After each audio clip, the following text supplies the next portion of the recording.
Жер ана, осы шындықты өзің айтшы. Адам баласы соғыс, қырғынсыз тіршілік ете ала ма, жоқ па? Дана, қандай шығарма оқып отырсың? Шыңғыс Айтматовтың «Ана, жер ана» атты шығармасын оқып отырмын. Қызық екен, бұл шығарма ана, толғанай, жер анаға сұрақ қоюдан басталады. Жаңа сен оқыған сұрақ па? Иә. Жер ана не деп жауап береді? Жер, сен маған аса бір ауыр сауал қойып тұрсың, толғанай.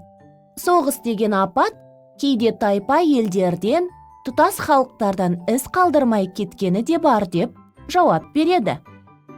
Алан, ертеңгі күнге маған осы мәтінді қысқаша әңгімелеуге тапсырма беріліп еді. Осы мәтіннен екеуміз диалог құрайықшы. Мен дайынмын. Жер ана адамдарға былай дейді: «Уа жарық дүниенің иесі, адам баласы, сендерге не керек? Жер ме керегі?» Ана тыңдап тұрады. «Міне, мен жермін. Мен сенің бәріңе бірдеймін. Сендердің ешбіріңді алаламаймын».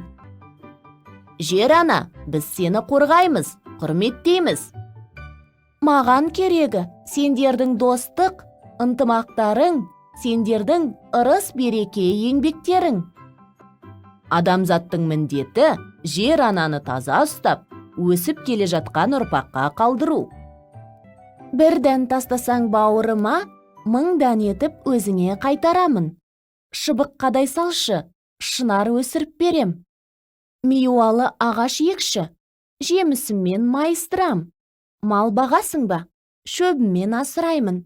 Үй саласың ба, шаңырағың болам». Дана, шығарма өте қызық, иә? Бұл шығарма маған өте ұнайды.